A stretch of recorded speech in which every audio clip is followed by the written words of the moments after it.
Hey guys, and welcome to a new year for Betwixt the Books. Our first annual video, which is talking about the buddy reading challenge that we did last year, as well as looking forward to our buddy reading challenge of 2024. So essentially, this is going to be us promoting a bunch of our videos from last year because we're going to be talking about the challenges that we did and which books we chose for them. And then obviously, we'll talk to you about some of the stuff that we're hoping to read in the next year. Now, before we get into this, no, we did not complete 100% of the challenges. I don't think we've done that in a single year. Like, we've never done that. Usually what happens is the challenge we don't complete last year, we roll forward into the next year and we try and complete those because we feel like we avoided them. So you will see us talk about some of the ones that we missed in 2022 that we did complete this year. Same sort of thing. Things we missed in 2023 will probably be moving forward to 2024. We'll be moving forward. So we'll talk to them there. But yes, it's our wrap up / looking forward of our buddy challenge. If you didn't know, it's essentially a challenge that we've put up on Storygraph, so you can join us if you want. We'll link it down below for next year, but it's just a bunch of random prompts to help push us outside of our reading comfort zone or to help guide us and make sure that we're reading widely and diversely in our joint reviews specifically. For the most part, these aren't going to be things that we did for like a solo thing. It's always going to be completed for something where the both of us are talking. Wouldn't They be aren't much always of a a review though. buddy challenge without the Buddy buddy element. challenge. So the first book that I'm going to talk about for a completed prompt in 2023 was actually the last of these challenges we completed because that's how life works. This was a prompt that we had moved forward from 2022, and that was to read an anti-racist nonfiction book. We talked about a couple of different options, but we ended up going with Unworthy Republic, The Dispossession of Native Americans and the Road to Indian Territory by Claudio Sant.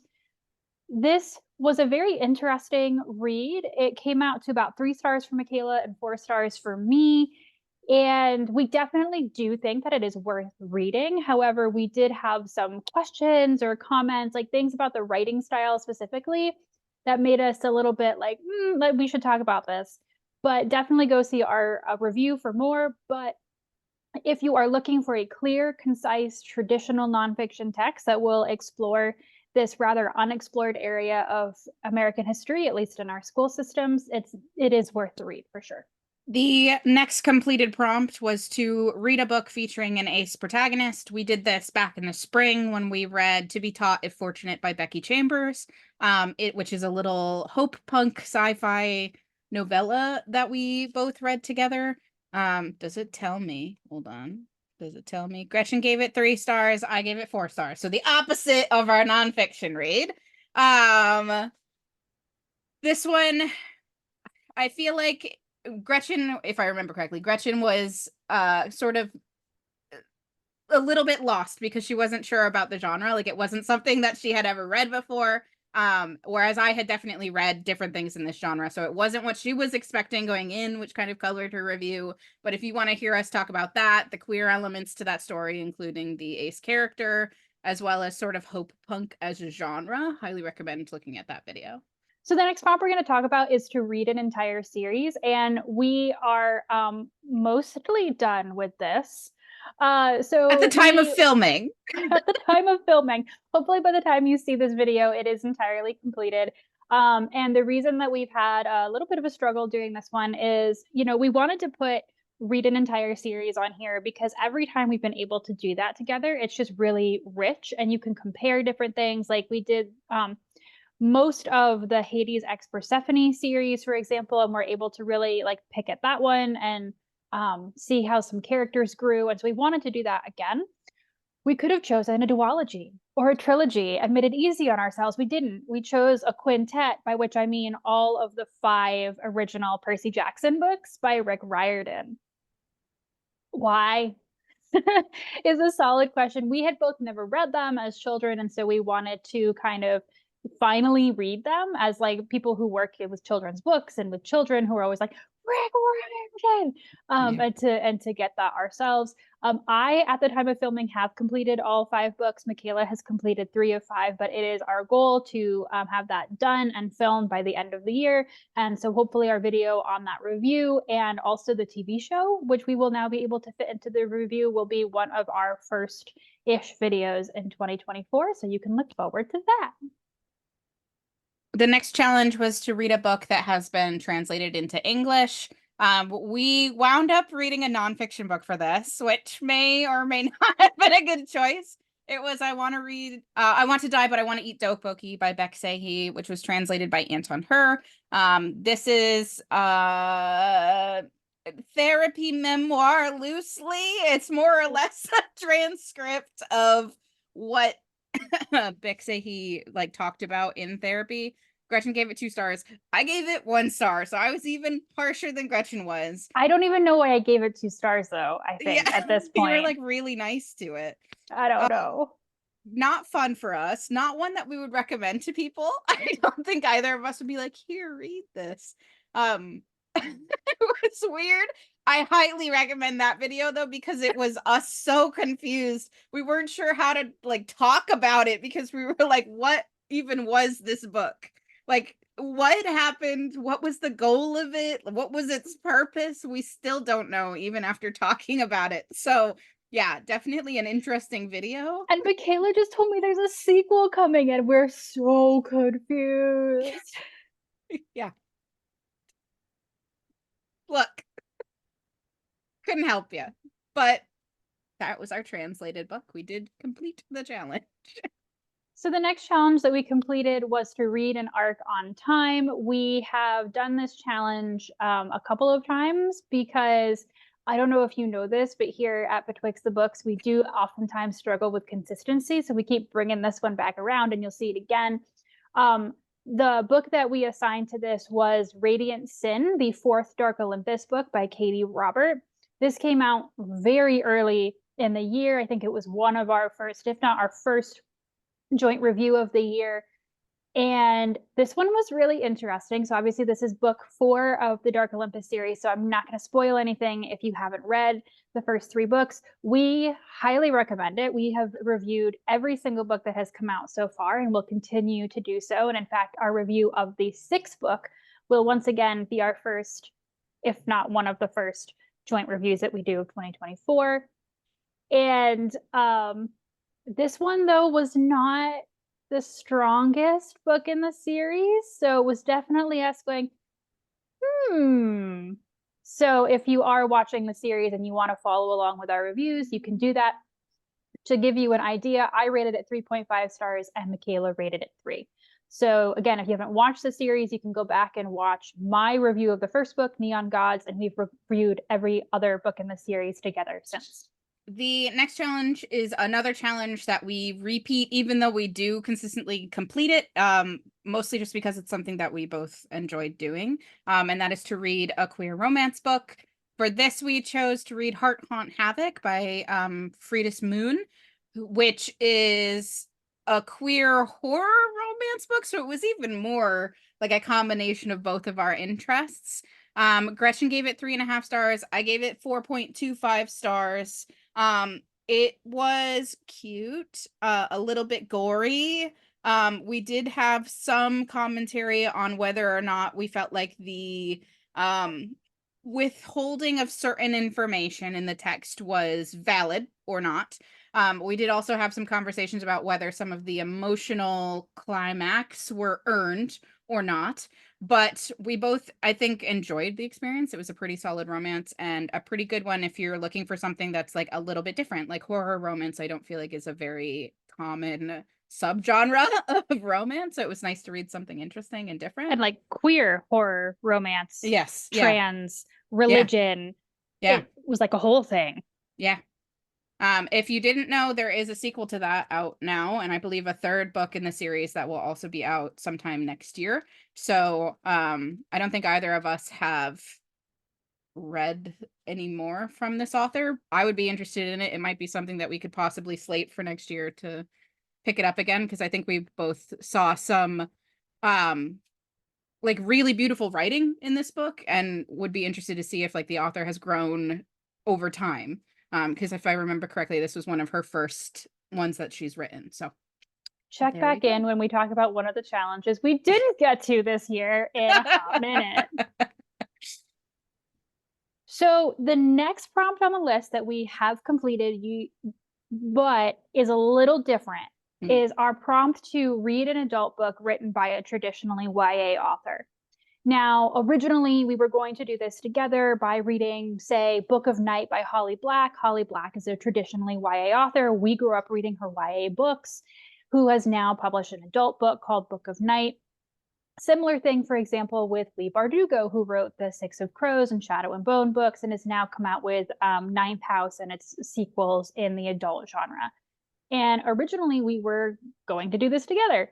And then we started doing our reading roundtable videos, and we thought, wouldn't it be so cool to do this as a reading roundtable topic so that we could explore more rather than making an assumption based off one book? And so this turned into a reading roundtable episode with the two of us and Anne. And we all brought different books to the table. I, of course, brought romance novels written by people who were previously YA authors. Michaela went the literary fiction route. And Anne, always wonderful to have in the discussion, especially because she has read more YA recently than we have. And so it's just, we did it as discussion style. You can watch that video now. It's longer, obviously, but I think it's, well, every time Anne is on, it's amazing. So you can check that out for something we did a little bit differently this year. All right. The next challenge is one that was super fun for us. We did a reread of a book that we've already read and reviewed, and the way that we decided to do that was to bring Taylor back to the channel and do sort of a bibliomancy for beginners, like 10-year anniversary. We reread the first book that we ever read, which was like the first YouTube channel or YouTube video that we ever did together, which was The Book of Lost Things by John Connolly.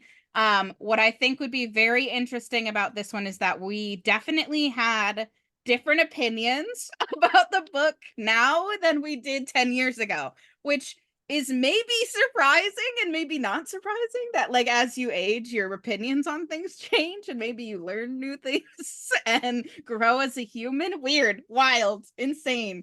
So if you want to hear us discuss not just the book but also sort of how our opinions have changed over time on one particular book, highly recommend going and looking at that episode. Super interesting, super fun.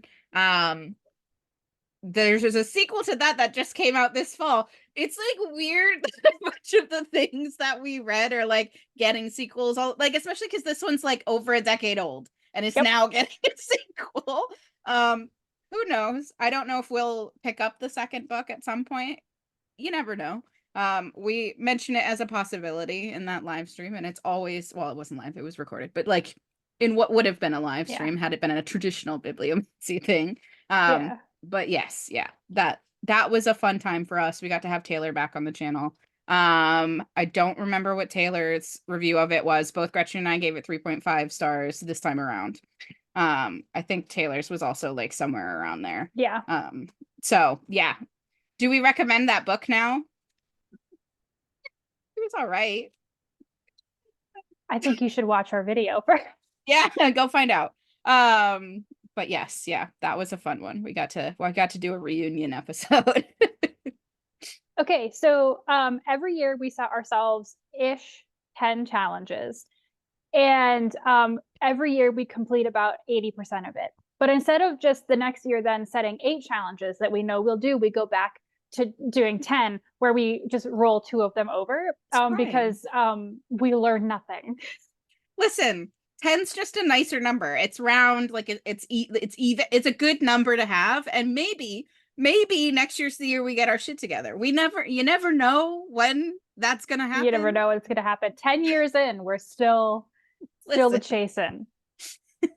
So, like we said, we're rolling over 2 challenges that we didn't complete into the 2024 challenge, and we didn't want to like repeat them. So we're just going to tell you what they are and then go into the 8 new challenges. Again, some of them will be repeats from what we just talked about.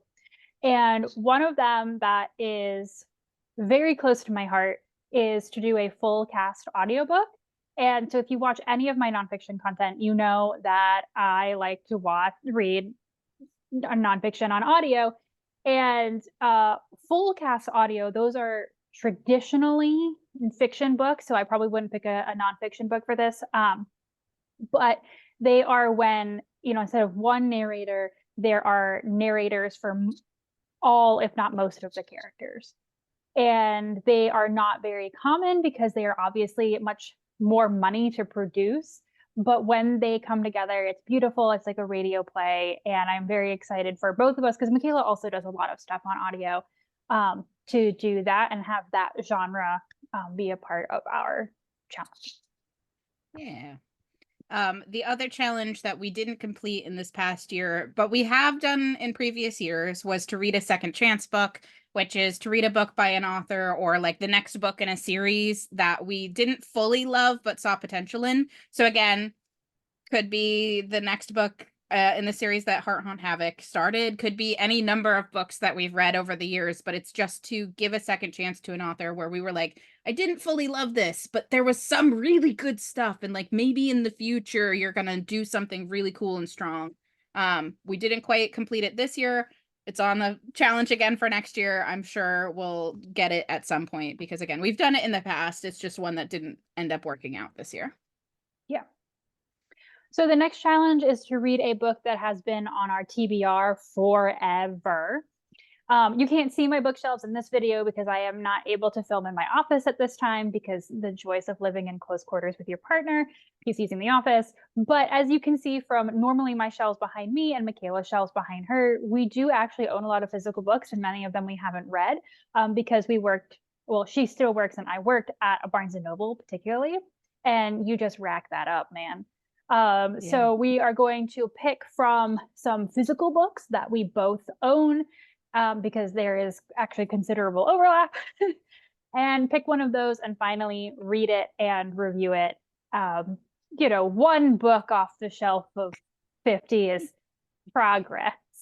50, I think, like I don't ever like move this camera, but just shh, don't look at the mess. Shh. There's a lot. I have what legally constitutes a library, I'm pretty sure. The next challenge is a repeat. That is to read and review an arc on time. I think we have had this almost every single year, and it is literally just for accountability purposes. It is the reading the arc is not the hard part for us. We do that all the time. It's reviewing it in a timely fashion because our lives get away with us, and then we're like 2 months down the line, and we're like, oh yeah, we were gonna talk about this. So it's there again. In theory, again, it should just get immediately ticked off in January when we read the next Dark Olympus book. But it's one of those challenges that we have on there as like, hey, do stuff in a timely fashion, maybe be good book pushers and push them around the release date when they're supposed to be talked about the most. So our next challenge is again another repeat. It is to read an LGBTQIA plus romance. And this is because this is just, again, close to our hearts. And also as someone who is like always on Edelweiss, like requesting books and all that kind of stuff, the books that are often getting pushed, I mean, they're very hetero. And sometimes you just have to like stand up and make sure that you are not, not only doing that. And so while naturally I don't think either of us do that, we want to again hold ourselves accountable and make sure, just because, oh, this was the books with the best covers on Edelweiss, and it just turned out to be something I didn't mean to do.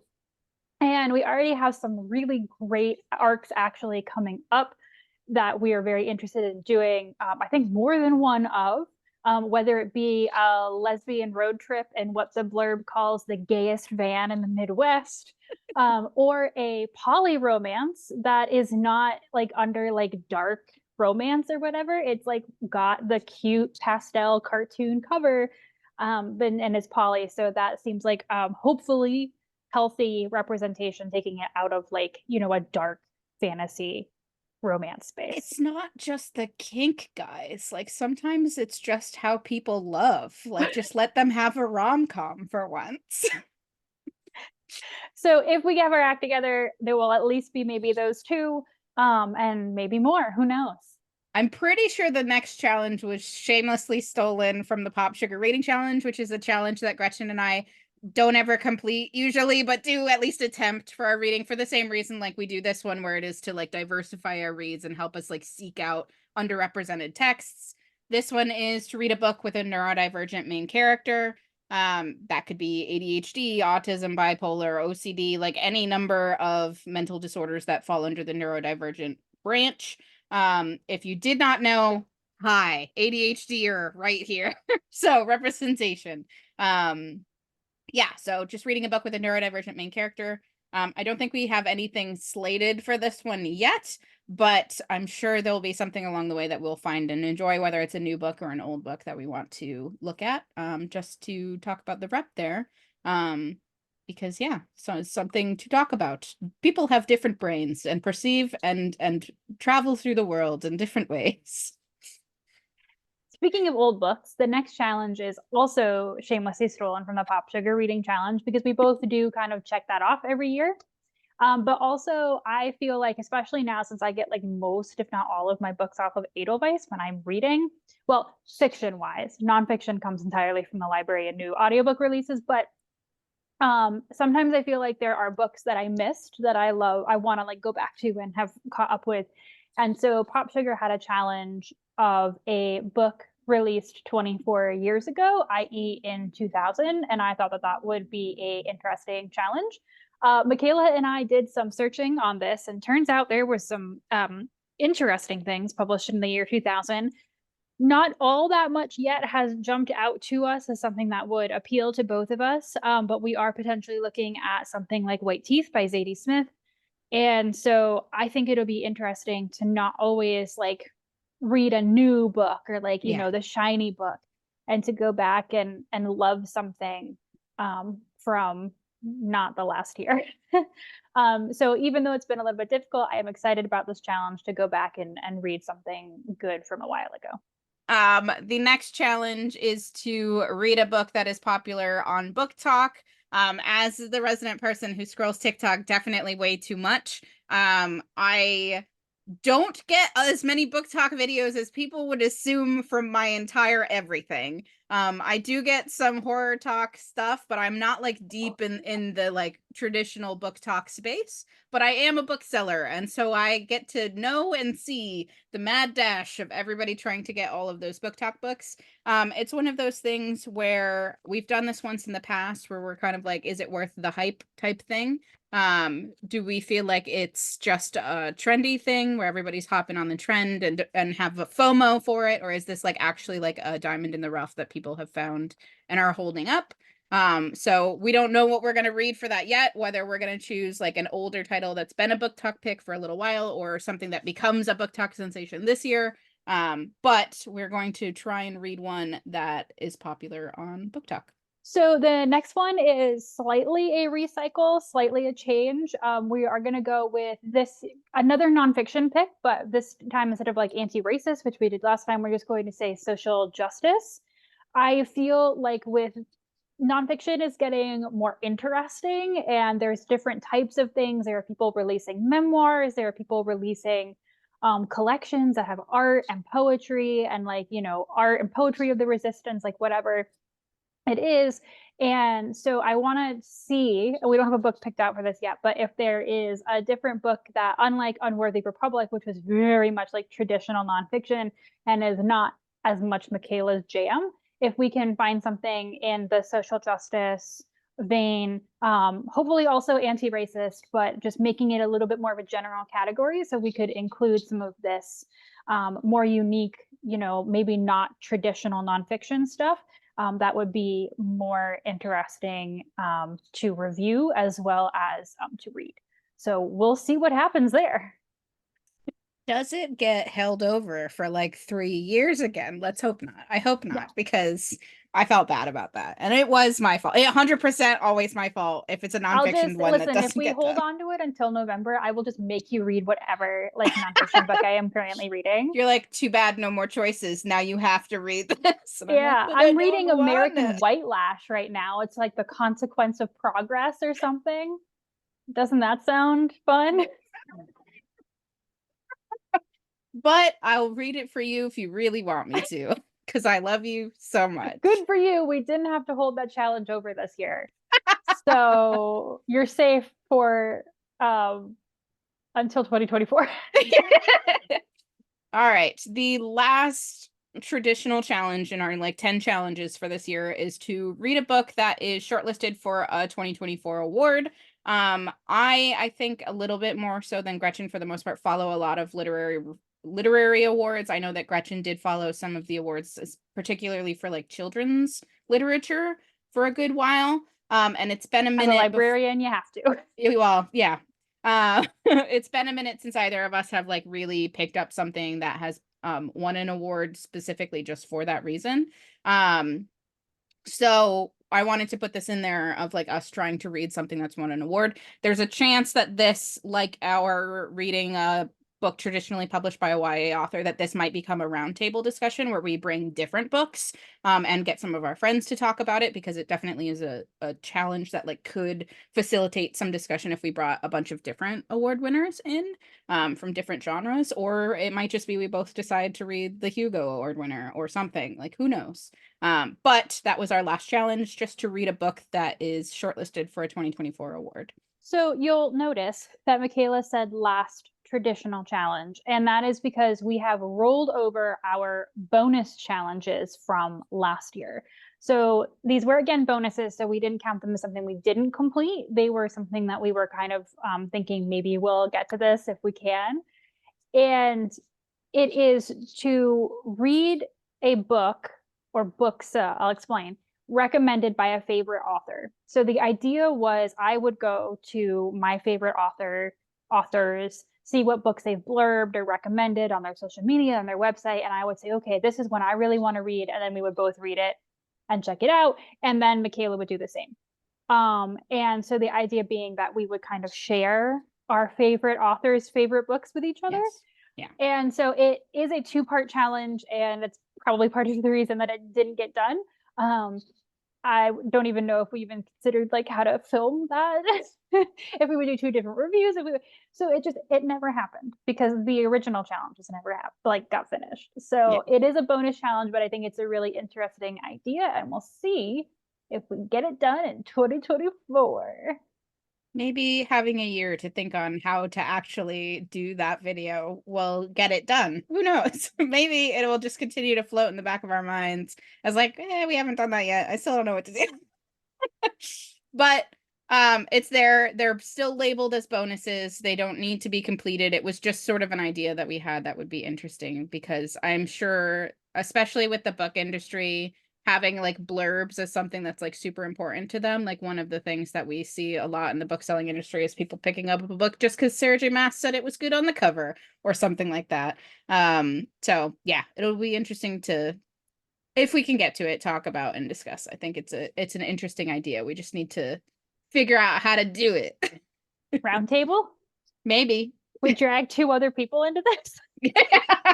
They also have to do this. Yeah. So those are our reading challenges for the year and how we did last year. We didn't learn from our hubris, and we'll continue to set up more goals than we could possibly complete. But here's the thing. It did make our reading wider, and we picked up books we wouldn't have otherwise. And that's the whole point of this, is to try new things, to look at small genres or small authors or small underrepresented people just being represented in books. That's the point of this sort of stuff. So if you want to join us, again, we're going to link the challenge itself on Storygraph down below, which you should be able to join if you just want to. That will also probably through the year, you'll see us plunk in books that we're planning to read, so it can maybe give you an idea of some of the things we might talk about next year. We don't always stick to the ones that get plunked in there, but It gives you an idea. And we also, it would show us anything that you add to it. So there's a chance that like you might think that a book would be really good for one of our challenges, and then we see it and agree, and then maybe read the book that you want us to read. So there's reasons to go join that. Yeah. Find me a good book from the year 2000. Yeah, we I threw out some and Gretchen went, "You don't want to read that." And then she would throw out some and I went, "Yeah, I don't want to read that." So, yeah, if you have anything that came out in the year 2000 that's better than White Teeth by Zadie Smith, let us know. Not diminishing White Teeth by Yeah, Zadie yeah, Smith. yeah. It's just we weren't sure if that was like the book for us. We're not married to it. Yeah. All right. So And again, join us if you want to follow along, if that's more your speed, as we do some of these weird challenges. As always, our bookish goal is basically to be consistent. And if my plan for 2024 and my romances that are already basically booked out through August, because I once again have not learned anything, you'll see me talking about a lot of romance intermittently with nonfiction, and we will just, be hanging out and doing our thing. And we have some really interesting reading roundtables planned, as well as just more general ones. And so you'll see us, you'll see our friends, and here's to an awesome 2024. Thanks for sticking with us for another year, guys. Bye. bye.